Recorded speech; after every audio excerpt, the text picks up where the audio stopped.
Esse vídeo deu muito trabalho. Você não faz ideia a quantidade de coisas que eu li para poder formar essa lista. E acho que a pior coisa não era nem ler tudo. Era ler um quadrinho grande, longo e que era legal e tu pensar, ok, é bacana, só que não vai entrar na lista. Nossa, eu tenho muita coisa do canal atrasada, eu sei, um abraço aí pra quem tá aguardando o catálogo da DC. Esse catálogo ele vai sair, tá? Tem 2 catálogos atrasados da DC, mas é porque eu acho que esse vídeo era muito importante.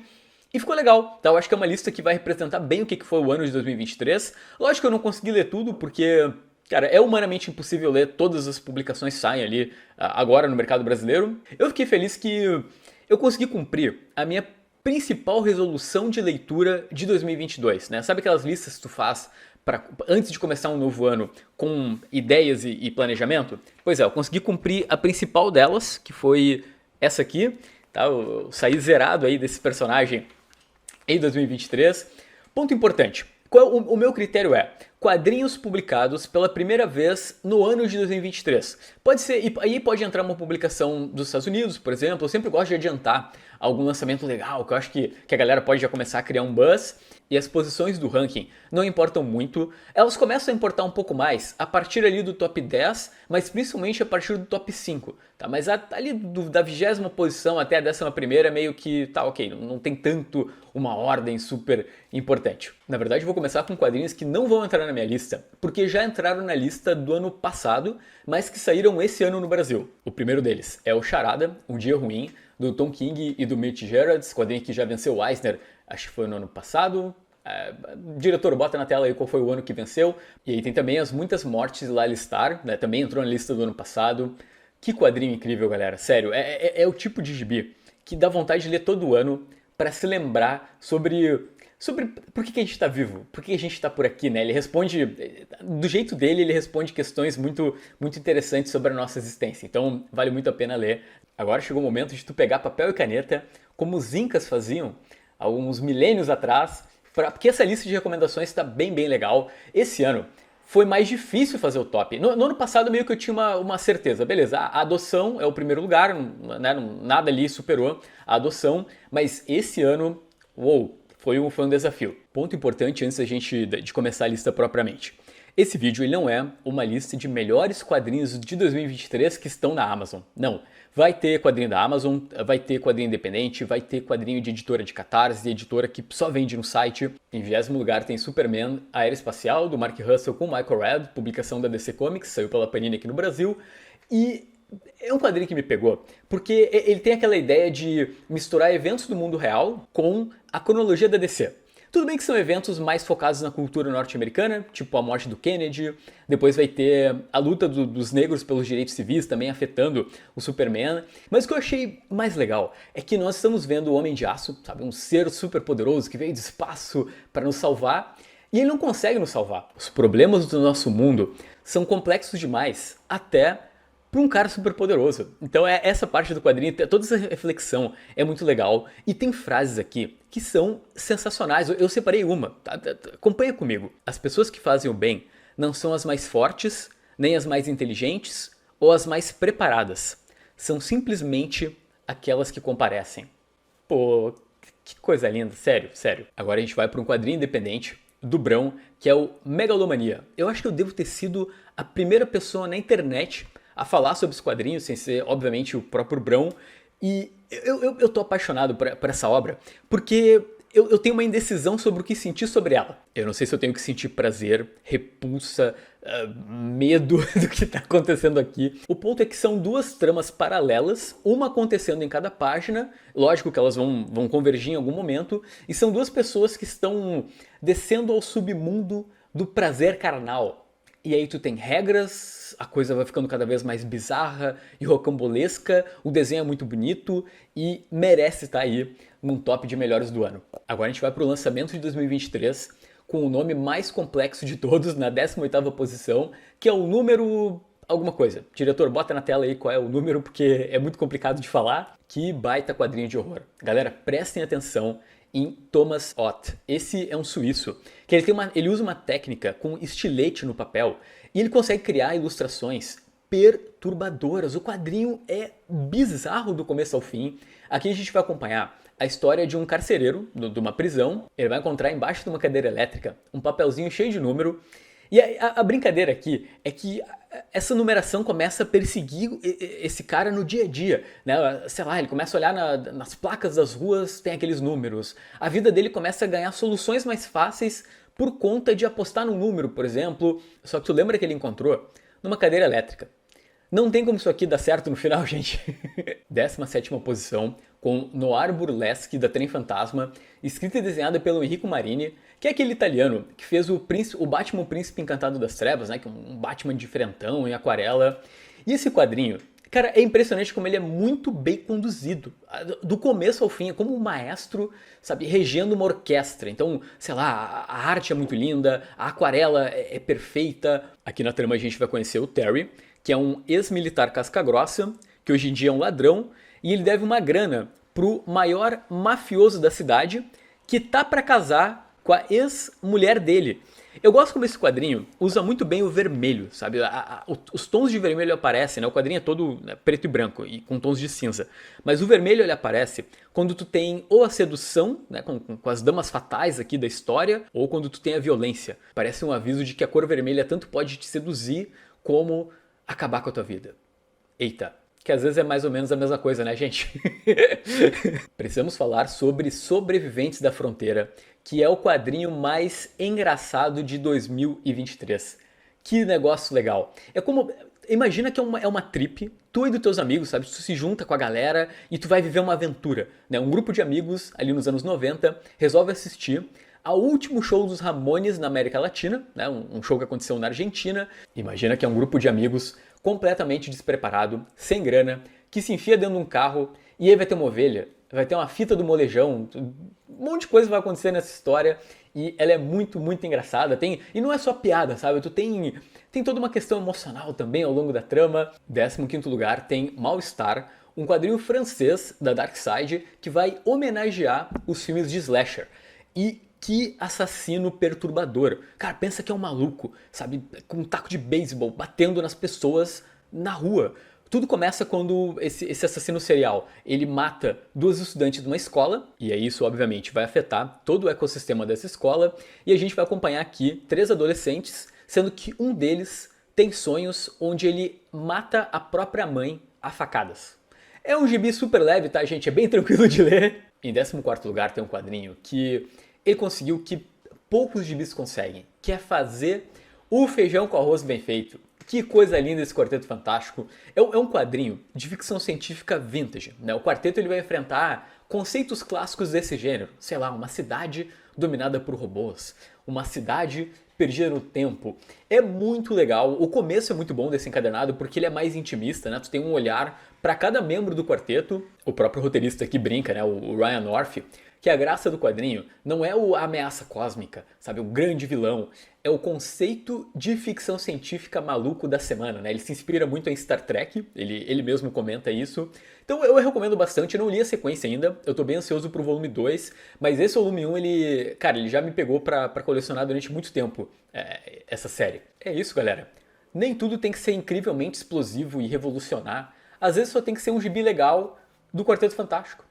E tá tudo bem. 13º lugar tem As Mil Caras de Jack o Estripador. O que é esse quadrinho? É uma publicação da editora Figura, do Antônio Segura e do José Ortiz, que são várias historinhas curtas sobre continuações do Jack Estripador. Eu acho que todo mundo aqui deve saber que esse assassino, ele nunca foi encontrado. Então a brincadeira do quadrinho é imaginar quem era o Jack, mas não só isso, sabe? Não é só uma questão de quem era o cara, mas será que a maldade que ele cometeu não inspirou outras pessoas? Talvez os assassinatos desse monstro tenham libertado a maldade que existe em outros homens. O preto e branco desse quadrinho é uma coisa maravilhosa, assim, do começo ao fim. E eu gosto muito desse conceito da história curta com final surpreendente. Tem um, sem soltar spoiler, mas tem um chinês que ele descobre quem é o Jack Estripador. E as consequências disso são muito, sei lá, empolgantes, assustadoras, bizarras. 12º lugar, com Mônica do Daniel Close. Esse é aquele tipo de obra que, se tu descobrir o contexto por trás dela e um pouco da história do próprio Daniel Close, ela ganha outra camada. E o Mônica vai falar sobre uma garota, chamada Mônica, que ela não sabe muito bem a sua origem, ela não conhece seu próprio pai, a mãe abandonou ela quando a menina era muito, muito jovem, e a gente vai ver então essa jornada dela em busca das suas raízes e tentando lidar com o fato de que ela foi rejeitada pelas primeiras pessoas da vida dela. É um daqueles quadrinhos que o autor coloca o próprio coração em cima da obra. E eu sinto que vai ser uma leitura que vai me perseguir ainda por um tempo, sabe? Por todos os acontecimentos, por todo o drama que a Mônica passou. Aí ele também é uma homenagem a vários gêneros dos quadrinhos, né? Quadrinhos de guerra, quadrinhos de terror. Em 11º lugar, tem o Chabuté. Você sabe que eu tenho um carinho especial por esse francês. Eu acho que o Pedaço de Madeira e Aço eu sou muito fã. O Solitário eu sou apaixonado. Pra mim, essa é um pouco uma volta do Chabuté às origens, sabe? O quadrinho com pouco ou quase nada de texto. E aqui ele se propõe a fazer algo belíssimo. Assim, isso aqui é uma melodia linda, é uma poesia. Museu é uma reflexão absurda sobre a arte e a importância dela e o impacto nas nossas vidas enquanto seres humanos. Vai explorar como cada um de nós absorve, né, a produção artística, as contradições dentro da arte. E o mais doido é que tudo isso é na perspectiva das obras de arte, é na perspectiva do museu. Uma galera comparou esse quadrinho com aquele filme, né, acho que é do Ben Stiller, né, Uma Noite no Museu. Gente, se um dia o Chabuté vier pro Brasil, não me façam passar vergonha, não falem isso pra ele. Foi um gibi que me deixou com aquele mesmo sorriso quando eu terminei Um Pedaço de Madeira e Aço. It's a Trap! Todo mundo lembra daquela cena icônica que virou meme do Star Wars? Colorado Train, que é a 10ª posição do meu ranking, é exatamente esse meme. Aparentemente, parece mais uma daquelas obras que vão ter aquele olhar nostálgico para um passado lindo, para a infância. Cada capítulo vai sugerir uma música para tu ouvir, né? Então vai ter o Basket Case do Green Day. Pô, parece tudo muito bonito, algo numa pegada Stranger Things. E de repente é um gibi sobre um serial killer, um true crime terrível. É, gente, o mundo ele é bem cruel. É um grupo de jovens que está tentando, né? Um grupo de crianças que está tentando resgatar um outro garoto que a princípio foi raptado numa pequena cidade dos Estados Unidos, e a gente vai descobrir horrores inimagináveis. Tenta dar uma lida. Tem toda aquela pegada de infância perdida, né? Uma geração que não tem mais solução, aparentemente, e o motivo que a geração está perdida, vocês vão entender ao longo da história. Como eu falei no começo, um pouco da ideia desse vídeo é explorar alguma publicação que vai sair em breve no Brasil e que é muito legal e que eu anunciei aqui no canal. Eu confirmei, na verdade, o anúncio da Devir faz algumas semanas, que é o Dual Power Bomb do Daniel Warren Johnson. Olha só, se você aí do outro lado quer ler gibi divertido e com coração ao mesmo tempo, uma história bem escrita, talvez ele seja o maior nome do quadrinho norte-americano hoje. Leia tudo que sai do Daniel Warren Johnson. O cara é um monstro, gênio, mestre. Aqui a gente tem um quadrinho que vai juntar Dragon Ball com luta livre. E a combinação disso é simplesmente maravilhosa. Aqui a gente vai conhecer a Lona, que é uma garota, né, que ela pratica, né, a luta livre. Só que ela não tem a própria mãe, né? A mãe morreu, na verdade, lutando, né, numa briga. E aí aparece um necromancer que oferece para essa garota um convite para participar de um torneio. Olha aí o Dragon Ball. E caso ela vença, né, todas as lutas, ela consegue trazer a mãe de volta à vida. Cara, é uma reviravolta mais incrível que a outra. Seja na história da própria Lona, quanto no próprio torneio. Os adversários são empolgantes, né? Porque isso é importante pra qualquer gibi de luta. Tu precisa que as batalhas sejam legais, né? Que os personagens que estão envolvidos tornem tudo mais empolgante. E o Daniel Warren Johnson faz isso muito, muito bem. Vamos falar agora de um quadrinho de um brasileiro, do Lucas Johannathan, que é o Como Pedra da Comic Zone. Que quadrinho angustiante. Aqui a gente acompanha um casal criando uma garota num contexto de seca, né? Não chove há muito tempo. E a filha, ela vive numa cadeira de rodas, completamente inerte, né? A menina não fala. E sem a chuva, a única esperança dessas três pessoas é que Deus ajude de alguma forma. Só que Deus realmente parece ignorá-los completamente. O Lucas ele usa estrategicamente a ideia de criar tensão através dos números, né, os dias sem chuva na cidade. Vai falar muito sobre fanatismo religioso de uma forma bem até corajosa, sabe? É um quadrinho que ele toma rumos assim que tu não espera durante a história. Vai ter uma gama gigantesca de assuntos sendo discutidos, muito simbolismo, forte recomendação de 2023. Eu sei que tá todo mundo cansado de me ouvir falando bem do Tom King, mas não tinha como não colocar o Gotham, o ano 1, aqui na lista. Ele tá na 7ª posição, porque é um gibi de investigação extremamente intrincado. é bizarro, sabe? O Tom King ele criou uma tapeçaria de motivações diferentes para os personagens, com acontecimentos inusitados. Tudo tem a ver com o rapto da Ellen Wayne, que é considerada a princesinha de Gotham, e aí o detetive Sam Bradley ele recebe uma carta de um dos raptores e ele vai tentar entender o que está acontecendo. O legal aqui é que a gente está falando do passado de Gotham, né? Não tem Batman, e é uma cidade que até então era paz na Terra. Era tudo tranquilo em Gotham, não era uma cidade corrupta, cheia de crimes. Então o legal é que a gente acaba vendo nascer o que seria a gênese do que destruiu Gotham. E eu sinceramente fui convencido pelo Tom King, sabe? Ok, faz sentido a ideia dele, é uma proposta até bem grandiosa, né? Pô, explicar os males de uma cidade. Eu achei bem bacana. Tem toda uma brincadeira também com o lore do Batman, porque a questão toda é que os Wayne, eles estão criando uma fábrica de produtos químicos. Acho que todo mundo já pegou a referência, né? O Alvo Humano. Ele já ia entrar na minha lista, tá? Já era um fato, o volume 1 é muito bom, o desenho é excelente, a trama é muito legal, mas esse volume 2, ele surpreendeu, ele quebrou todas as minhas expectativas no capítulo envolvendo o Batman. E eu vou dizer Batman entre aspas, porque vocês vão entender quando lerem. Essa foi uma das sacadas mais brilhantes que eu li em gibi de super-herói em muito tempo. Que virada de roteiro incrível do Tom King. Como eu falei ali no Gotham ano 1, o Tom King ele sabe criar tramas muito intrincadas, né? Toda a ideia dessa história é a gente acompanhar o Christopher Chase, que ele foi envenenado e ele está tentando descobrir quem é o assassino dele. Ele tem 12 dias de vida e os principais suspeitos são a Liguinha Cômica. Todo esse processo de investigação dentro da história é muito bem feito, assim como em Gotham, sabe? Tu realmente não consegue saber pra onde a história vai, mas principalmente ele consegue criar um personagem muito inteligente. É um herói que ele parece esperto, que é o Christopher Chase, a forma que ele vai investigando, entrevistando os membros da Liguinha e tentando entender o que realmente aconteceu com ele. Eu gosto que, de certa forma, o Alvo Humano também é um comentário sobre a nostalgia. A Liguinha, pra nós, ela tem toda essa vibe positiva, engraçada, né? Aquele momento, tem aquelas cenas da risada, o buahahaha, mas ao mesmo tempo ele traz um olhar mais sério, mais crítico, né? Será que era tudo tão lindo quanto a gente imaginava? Pô, esse é um dos quadrinhos que me doeu terminar de ler. Sabe quando tu tem que se despedir de alguma coisa que tava muito legal, um universo de personagens que tava te cativando? Foi exatamente isso que eu senti com Alvo Humano. Em quinto lugar, tem uma das publicações mais legais em andamento no planeta Terra, que é o Departamento da Verdade. E de novo, esse quadrinho talvez ele já entraria no top 20, mas tem uma parte dele que é especificamente o capítulo sobre o Pé Grande, né? Porque a ideia do Departamento da Verdade é investigar teorias da conspiração.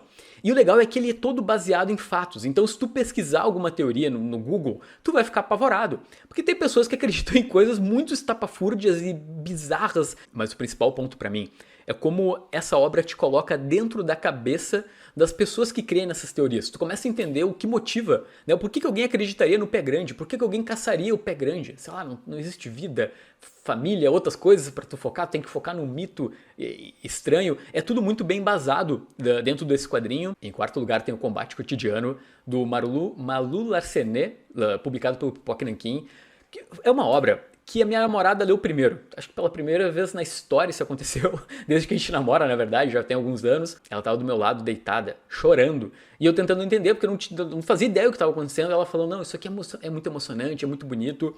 Eu diria que é um quadrinho para ler todo ano, para lembrar como se faz para lidar com as vicissitudes da vida. Essa capacidade das coisas se moldarem de formas inesperadas. Aqui a gente vai conhecer o Marco, que é um fotógrafo, que ele tá desmotivado com a própria profissão. Tudo que ele quer é passar os dias fumando maconha com o irmão e curtindo a vida. Só que, meu amigo, não tem muito o que fazer. As responsabilidades, elas aparecem. A vida, ela te cobra.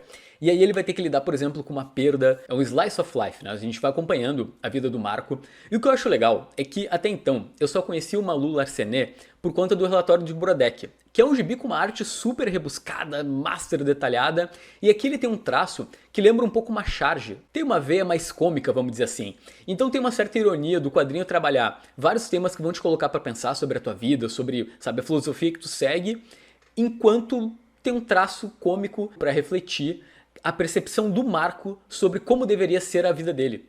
Mas que não tem como ser, que a vida não é essa comédia que ele imagina. Terceiro lugar, chegamos no pódio, tem Verão Cruel.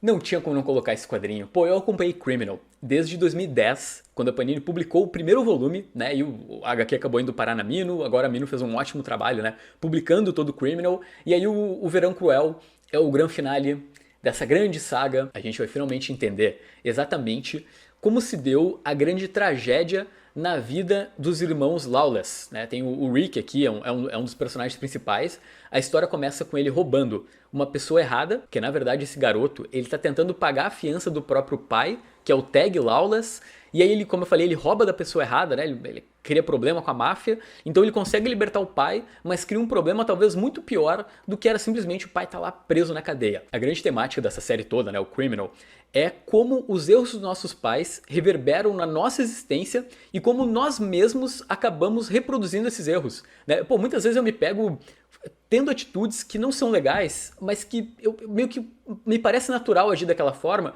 porque é o que o meu pai fazia. Eu tô trazendo um pouco de experiência pessoal aqui, mas eu acho que serve muito para entender o que o Brubaker queria falar com o Criminal. E o Verão Cruel, ele acaba sintetizando todo esse pensamento que tem através do Criminal, né? Ele é o catalisador de basicamente boa parte das bostas que aconteceram com a galera inteira dentro dessa série como um todo. Digamos que esse é um quadrinho explosivo, intenso e absurdamente bem desenhado no traço fenomenal de Sean Phillips. Momento resenha genérica aqui no canal. Eita, em segundo lugar, nos meus melhores quadrinhos de 2023 tem um quadrinho argentino, As Escapadas do Sr. Lopes, do Carlos Trígio com Horácio Altuna. Gente, que obra-prima. É sério, quem viu meu Pickups no mês de janeiro, eu comentei esse quadrinho e é surreal. Aqui a gente vai acompanhar o pacato Sr. Lopes, que é um cara muito simples, que tem um trabalho burocrático e que sempre que a coisa aperta socialmente, ele entra correndo no banheiro e vai ter um devaneio muito louco. São várias historinhas de 5 páginas. E o legal é que todos esses devaneios do personagem no banheiro vão discutir algum tema como censura, política, natureza da arte. Tem um momento que, sei lá, vai aparecer o Conan, os super-heróis. O principal vai ser uma discussão sobre liberdade de expressão. E o quadrinho mostra esse debate de uma forma muito, muito inteligente. Pô, os arquivos que a editora Risco imprimiu aqui são belíssimos. Tu consegue ver a marca de nanquim. É quase uma edição do artista que a gente tem na publicação brasileira. Mas eu acho que o mais legal do quadrinho, que mais cria identificação com o leitor, é essa nossa dificuldade, às vezes, de dar um passo pra frente e tentar mudar a nossa própria realidade. O Sr. Lopes, ele não consegue nem se livrar da esposa dele, que é uma mulher escrota, chata pra caramba. Só que mesmo ele sabendo disso, e sendo muito óbvio aos olhos de qualquer pessoa que lê esse quadrinho, não é tão fácil mudar. Então, por vezes, quando o mundo real não é como a gente quer, a gente precisa fugir pro mundo da imaginação. Em primeiro lugar, atenção, rufem os tambores, tadã, o Efeito He-Man, do Box Brown, que é um documentário em quadrinhos que vai explicar a gente. Sim, é um quadrinho sobre... Eu sei que o título é o Efeito He-Man, e aí muita gente interpreta que é beleza, é um gibi sobre a história do boneco He-Man e desenho. Não, isso é só uma parte do gibi. Ele vai passar desde a história da propaganda, a propaganda no período de guerra, né? Geralmente as coisas evoluem muito no nosso mundo quando tem guerra. E algo que evoluiu foi a propaganda, vai passar por Star Wars e principalmente pelas estratégias da Disney para entrar na cabeça das crianças, né? Como muitas vezes as nossas infâncias foram moldadas através de políticas perversas de empresas. E quando eu falo em política perversa, é porque o quadrinho entra na questão legal mesmo, né? Como as empresas de brinquedo, por exemplo, tentavam burlar a lei para poder incutir propaganda e marketing na cabeça das crianças. É um baita de um quadrinho muito, muito interessante. Eu acho que mais pro fim, tem algumas cenas bem impactantes para nós, né, leitores um pouco mais veteranos. Tem um cara comum indo com o filho comprar brinquedo. E aí ele vê um boneco do Darth Vader. E isso cativa ele de uma forma única, muito por conta da propaganda que ele teve na cabeça quando era criança. Foi uma leitura que me deixou perplexo quando eu terminei. Porque meio que eu vi por trás das cortinas de algo que eu acho muito legal, que é a cultura pop no geral, né? Que, pô, eu tenho uma tatuagem de Star Wars no meu braço, sabe? Enfim, eu gosto muito de... Não é com um quadrinho, até tem um texto no final onde o Box Brown procura explicar, né? Ele não tá dizendo que, meu Deus, como é ruim gostar de cultura pop, Star Wars ou coisas assim. Gostar muito de uma coisa não significa que tu não deva conhecer o outro lado. Uou, eu nem acredito que acabou. que trabalho absurdo que deu esse vídeo. E não deu pra ler tudo, lógico, porque nunca vai dar. Se fosse pra ler tudo que saiu, eu teria que gravar esse vídeo em 2030. Então algumas coisas ficaram de fora. Mas a boa notícia é que existe tu aí do outro lado. Então comenta aqui embaixo quais quadrinhos tu colocaria, não no top 20, porque eu acho que top 20 dá muito trabalho, mas talvez um top 3, o que tu colocaria? Tu concorda que Efeito He-Man é tão legal assim? Eu sei que talvez pouca gente tenha lido As Escapadas do Sr. Lopes, né? Um quadrinho mais alternativo, um quadrinho que saiu pelo Catarse, mas eu recomendo demais. Na verdade, obviamente eu recomendo a lista toda, porque senão eu não estaria nos meus melhores do ano. E é isso, gente. Até essa semana vai ter mais vídeo, tá? Valeu, valeu.